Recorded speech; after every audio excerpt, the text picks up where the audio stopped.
വിവരമുള്ള ആൾക്കാർ പണ്ട് മുതലേ പറയുന്ന ഒരു വലിയ കാര്യമാണ്, key is not in spending time but in investing it. സമയം ചെലവാക്കുന്നതിലല്ല, മറിച്ച് സമയം ആവശ്യമുള്ള രീതിയിൽ ഉപയോഗിക്കുന്നവനാണ് ബുദ്ധിമാൻ. ദൈവം പാവപ്പെട്ടവരും പണക്കാരും അങ്ങനെ പല കാറ്റഗറിയിലുള്ള ആളുകളെല്ലാം സൃഷ്ടിച്ചപ്പോൾ ഒരു കാര്യം മാത്രം എല്ലാവർക്കും കോമൺ ആയിട്ട് കൊടുത്തു, അതായത് സമയം. എല്ലാ ആൾക്കാർക്കും, അതായത് റിച്ച് ആയാലും പുവർ ആയിരുന്നാലും, ഒരു ദിവസം 24 മണിക്കൂർ മാത്രമേ ഉള്ളൂ. ഒരു മനുഷ്യൻ എങ്ങനെ ഈ 24 മണിക്കൂർ പ്രയോജനപ്പെടുത്തുന്നു എന്നുള്ളത് പോലെ ഇരിക്കും അദ്ദേഹത്തിൻ്റെ മുന്നോട്ടുള്ള ജീവിതം.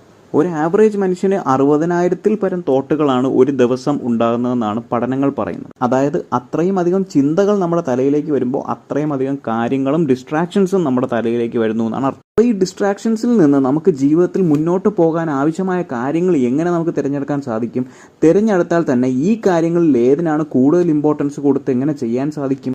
ഈ ചോദ്യങ്ങൾക്കെല്ലാം മറുപടി പറയാനായിട്ട് ദ ഐസൻഹവർ ഡിസിഷൻ മെട്രിക്സ് എന്താണെന്ന് നമുക്ക് നോക്കാം. അപ്പോൾ സിമ്പിൾ ആൻഡ് ഹമ്പിളായിട്ട് നമുക്ക് കാര്യത്തിലേക്ക് കടക്കാം. അതായത് ആദ്യം തന്നെ നിങ്ങളൊരു വൈറ്റ് ഷീറ്റ് ഓഫ് പേപ്പർ എടുക്കുക. ഈ വൈറ്റ് ഷീറ്റ് ഓഫ് പേപ്പർ എടുത്തതിന് ശേഷം നിങ്ങൾ അതിൻ്റെ ഏറ്റവും മേൽ ഒബ്ജക്റ്റീവ് എന്ന് എഴുതി ഒരു അടി വരെ അങ്ങിടുക. ഏതൊരു കാര്യം ചെയ്യുന്നതിന് ഒരു പർപ്പസ് ഉണ്ടാവണമല്ലോ. ഉദാഹരണത്തിന് ഒരാൾക്ക് ഇന്നത്തെ ദിവസം വളരെ ക്വാളിറ്റി ആയിട്ട് സ്പെൻഡ് ചെയ്യണം, അതായിരിക്കും അദ്ദേഹത്തിൻ്റെ ഒബ്ജക്റ്റീവ് എന്ന് പറയുന്നത്. മറ്റൊരാൾക്ക് പഠിക്കാൻ എനിക്ക് താല്പര്യമുണ്ട്, അല്ലെങ്കിൽ ഒരു എക്സാമിന് പ്രിപ്പയർ ചെയ്യണം, അപ്പം ഈ ഒരു എക്സാം പ്രിപ്പറേഷൻ ആവശ്യമായിട്ടുള്ള ഒരു ദിവസമായിരിക്കണം എന്നൊരു രീതിയിലായിരിക്കും. മറ്റൊരാൾക്ക് വർക്കിൻ്റെ അടിസ്ഥാനത്തിലായിരിക്കും. മറ്റൊരാൾക്ക് അങ്ങനെയൊന്നുമില്ല, എനിക്ക് പ്രൊഡക്റ്റീവ് ആവണം. അപ്പോൾ ഒബ്ജക്റ്റീവ് പലർക്കും പലതായിരിക്കും. അത് നിങ്ങൾ തന്നെ തിരഞ്ഞെടുക്കുക, അത് എഴുതുക. അതിനുശേഷം താഴോട്ട് എക്സ് ഡയറക്ഷനിലും വൈ ഡയറക്ഷനിലും ഒരു ലൈൻ വരയ്ക്കുക, ക്രോസ് ചെയ്ത് വരയ്ക്കുക. എന്നിട്ട് ഏറ്റവും ആദ്യത്തെ ക്വാഡ്രൻറ്റിൽ അർജൻറ്റ് എന്ന് എഴുതുക, രണ്ടാമത്തെ ക്വാഡ്രൻറ്റിൽ നോൺ അർജൻറ്റ് എന്ന് എഴുതുക. എന്നിട്ട് ആദ്യത്തെ കോളത്തിൽ പിന്നെയും ഇമ്പോർട്ടൻ്റ് എന്ന് എഴുതുക, രണ്ടാമത്തെ കോളത്തിൽ നോൺ ഇമ്പോർട്ടൻ്റ് എന്ന് എഴുതുക. അപ്പോൾ ആദ്യത്തെ ക്വാഡ്രൻറ്റ് നിങ്ങൾക്ക് കാണാൻ സാധിക്കുന്നത് അർജൻറ്റ് ഇമ്പോർട്ടൻറ്റ്, രണ്ടാമത്തെ ക്വാഡ്രൻറ്റിൽ നോൺ അർജൻറ്റ് ബട്ട് ഇമ്പോർട്ടൻറ്റ്, മൂന്നാമത്തെ ക്വാഡ്രൻറ്റിൽ എന്ന് പറഞ്ഞു കഴിഞ്ഞാൽ അർജൻറ്റ് ബട്ട് നോട്ട് ഇമ്പോർട്ടൻറ്റ്, നാലാമത്തെ ക്വാഡ്രൻറ്റിൽ നിങ്ങൾക്ക് കാണാൻ സാധിക്കുന്നത് non urgent and not important.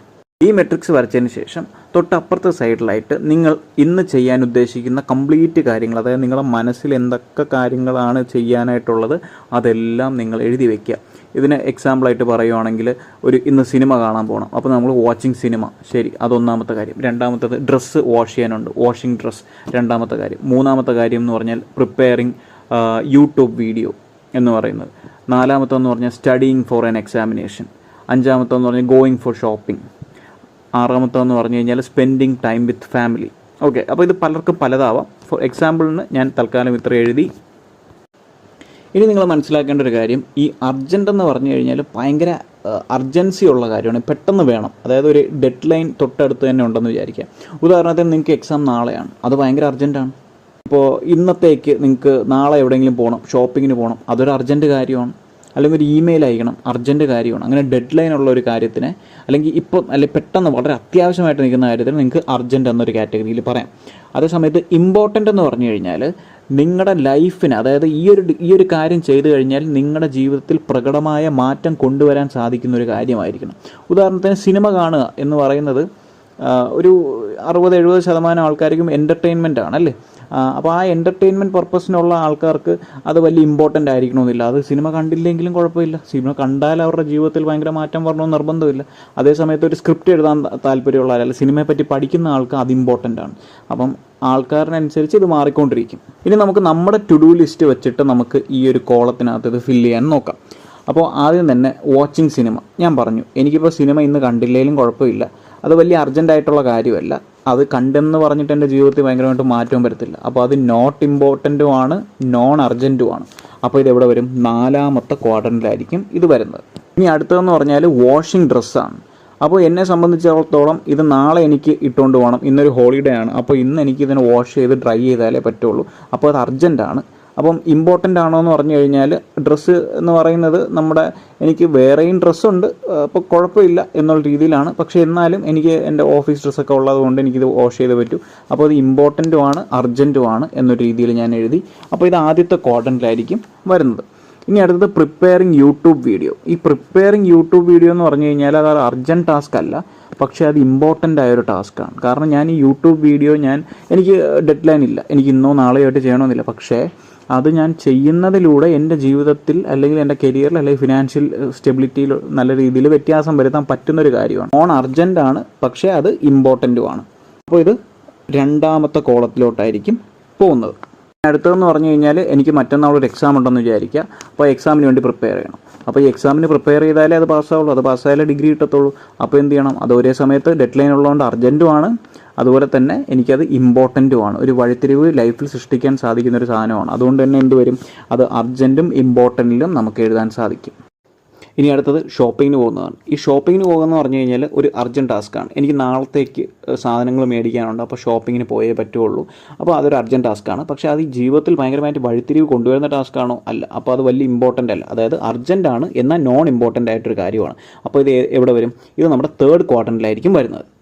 പിന്നെ സ്പെൻഡിങ് ടൈം വിത്ത് ഫാമിലി, ഇതൊരു അർജൻറ്റ് കാര്യമല്ല, പക്ഷേ ഇമ്പോർട്ടൻ്റ് കാര്യമാണ്, അല്ലേ?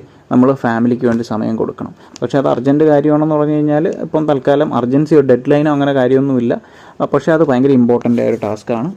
അപ്പോൾ നമ്മുടെ നോൺ അർജൻറ്റ് ഇമ്പോർട്ടൻ്റ് എന്ന് പറയുന്ന ആ ഒരു കാറ്റഗറിയിൽ നമുക്കിവനെ പ്ലേസ് ചെയ്യാം. ഓക്കെ, അപ്പോൾ എനിക്ക് മനസ്സിലായി നമ്മുടെ 4 ക്വാഡ്രൻറ്റിലായിട്ട് 4 കാര്യങ്ങൾ നമ്മൾ ആദ്യം എഴുതിയ ടു ഡു ലിസ്റ്റിനെ നമ്മൾ സെപ്പറേറ്റ് ചെയ്ത് വെച്ചിട്ടുണ്ട്. ഇനി നമുക്ക് മനസ്സിലാക്കാനുള്ളൊരു കാര്യമെന്ന് പറഞ്ഞാൽ ഏറ്റവും ആദ്യത്തെ ക്വാഡ്രൻറ്റിൽ കാണുന്ന കാര്യങ്ങൾ അർജൻറ്റും ഇമ്പോർട്ടൻറ്റുമാണ്. അപ്പോൾ ഏറ്റവും കൂടുതൽ പ്രയോറിറ്റിയിൽ, അതായത് ഏറ്റവും ആദ്യം നമ്മൾ ചെയ്തു തീർക്കേണ്ട കാര്യം എന്താണ്? ഈ ആദ്യത്തെ ക്വാഡ്രൻറ്റിൽ വരുന്ന കാര്യമാണ്. So just do it. നമ്മുടെ തംബ്നെയിലിൽ പറയുന്ന പോലെ, അല്ലെങ്കിൽ നമ്മുടെ ഇപ്പോൾ കാണുന്ന പിക്ചറിൽ പറയുന്ന പോലെ ഫസ്റ്റ് ക്വാഡ്രൻറ്റിൽ വരുന്ന കാര്യം നമ്മൾ അങ്ങ് ചെയ്യുക. Without second guessing, do it instantly. ഇനി അടുത്ത രണ്ടാമത്തെ, അതായത് നോൺ അർജൻറ്റും ബട്ട് ഇമ്പോർട്ടൻ്റ് ആയിട്ടുള്ള എന്ന് പറയുന്ന കോളത്തിൽ വരുമ്പോൾ ഡിസൈഡ് ചെയ്യുക എന്ന് പറഞ്ഞാൽ അതിനൊരു സമയം കൊടുക്കുക. ഓക്കെ, അർജൻറ്റ് ഇപ്പം നമ്മൾ ആദ്യത്തെ കാറ്റഗറി ചെയ്തതിന് ശേഷം എപ്പോഴാണ് നമുക്ക് അത് ചെയ്യേണ്ടത് എന്നുള്ള കാര്യം നമ്മൾ സ്പെസിഫിക് ആയിട്ട് നമ്മൾ പറഞ്ഞ് അതിനുവേണ്ടി സമയം മാറ്റി വയ്ക്കണം, ഡിസൈഡ് ചെയ്യണം അതെപ്പോഴാണ് ചെയ്യേണ്ടതെന്നുള്ളത്. ഇനി മൂന്നാമത്തെ കോളത്തിൽ വരുന്നത് അർജൻറ്റും നോൺ ഇമ്പോർട്ടൻറ്റുമായിട്ട്. അർജൻറ്റ് കാര്യമാണ്, പക്ഷേ അത് അത്ര ഇമ്പോർട്ടൻ്റ് അല്ലാത്ത കാര്യമാണെന്നുണ്ടെങ്കിൽ നമുക്ക് എന്ത് ചെയ്യാം? ഡെലിഗേറ്റ് ചെയ്യാം. അതായത് മറ്റൊരു വ്യക്തിയെ ഇത് ഏൽപ്പിക്കാം. നമ്മൾ തന്നെ ചെയ്യണമെന്നില്ല. ഫോർ എക്സാമ്പിൾ ഷോപ്പിംഗ് എന്ന് പറഞ്ഞാൽ അർജൻറ്റ് ടാസ്ക് ആണെന്ന് വിചാരിച്ചോളൂ. ഇപ്പോൾ നമ്മൾ ഷോപ്പിംഗ് നേരത്തെ പറഞ്ഞ ഷോപ്പിങ്ങിൽ ടു ഡു ലിസ്റ്റിലെ ഷോപ്പിംഗ് ഞാനിപ്പം അർജൻറ്റാണ്, നാളെ എനിക്ക് സാധനമൊന്നുമില്ല, അർജൻറ്റായിട്ട് വാങ്ങിച്ചേ പറ്റൂ. പക്ഷേ അത് അത്ര ഇമ്പോർട്ടൻ്റ് കാര്യമൊന്നുമല്ല, വഴിത്തിരിവായിട്ട് വരുന്ന കാര്യമൊന്നുമല്ല, ലൈഫിൽ ഭയങ്കര ഷിഫ്റ്റ് വരുത്താവുന്ന കാര്യമൊന്നുമല്ല. അപ്പോൾ അപ്പം തേർഡ് ക്വാർട്ടറിൽ വരുന്നു. അപ്പോൾ ഇതിനെ ഡെലിഗേറ്റ് ചെയ്യാം. ഇപ്പോൾ എനിക്ക് പോകണമെന്നില്ല, എനിക്ക് വേണമെങ്കിൽ സ്വിഗ്ഗിയിൽ വിളിച്ച് പറയാം, അല്ലെങ്കിൽ ഈ ഡെലിവറി ചെയ്യുന്ന ആളുകൾക്ക് വിളിച്ച് പറഞ്ഞ ചേട്ടാ ഇത്ര സാധനം വേണമെന്ന് പറഞ്ഞാൽ അവർ വീട്ടിൽ കൊണ്ടുവരും. അല്ലെങ്കിൽ വേറൊരു വ്യക്തി വീട്ടിലുണ്ടെങ്കിൽ നമുക്ക് അവരെ പറഞ്ഞു വിട്ട് കഴിഞ്ഞാൽ അവർ സാധനം മേടിച്ചുകൊണ്ട് വരും. അങ്ങനെ നമുക്ക് ഡെലിഗേറ്റ് ചെയ്യാൻ സാധിക്കുമെങ്കിൽ അങ്ങനെ ചെയ്യാവുന്നതാണ്. പിന്നെ ലാസ്റ്റ് വരുന്നത് ഡിലീറ്റ്. ഇപ്പം എനിക്ക് സിനിമ കാണുകയെന്ന് പറഞ്ഞാൽ നാലാമത്തെ ക്വാഡ്രൻറ്റ് വരുന്നൊരു കാര്യമാണ്. അപ്പോൾ നമുക്ക് എന്ത് ചെയ്യുക? അതിനങ്ങ് ഡിലീറ്റ് ചെയ്യുക, അതിനങ്ങ് കളയുക. കാരണം ഇന്നത്തെ നമ്മുടെ ഒബ്ജക്റ്റീവുമായിട്ട് യാതൊരു വിധത്തിലും സിങ്ക് വരാത്ത കാര്യമാണത്. അപ്പോൾ അതിനങ്ങ് ഡിലീറ്റ് ചെയ്ത് കളയുക. ഇങ്ങനെ നിങ്ങൾ കാര്യങ്ങൾ പ്രയോറിറ്റൈസ് ചെയ്യാൻ തുടങ്ങിക്കഴിഞ്ഞാൽ നിങ്ങൾ ഉദ്ദേശിക്കുന്ന ഡയറക്ഷനിൽ നിങ്ങൾക്ക് കുറച്ചുകൂടെ പെട്ടെന്ന് നീങ്ങി പോകാനായിട്ട് സാധിക്കും. നിങ്ങളുടെ ലക്ഷ്യത്തിലേക്ക് പെട്ടെന്ന് എത്താനും സാധിക്കും. അപ്പോൾ ഈ ഒരു മെട്രിക്സ് നിങ്ങൾക്ക് ഇഷ്ടപ്പെട്ടു എന്ന് വിചാരിക്കുന്നു. ലൈഫിൽ നിങ്ങൾ ഈ ഒരു മെട്രിക്സ് ഉപയോഗിക്കാനായിട്ട് ശ്രമിക്കുക. അപ്പോൾ നമുക്ക് അടുത്തൊരു വീഡിയോയിൽ ഇനി കാണാം. Thank you for watching.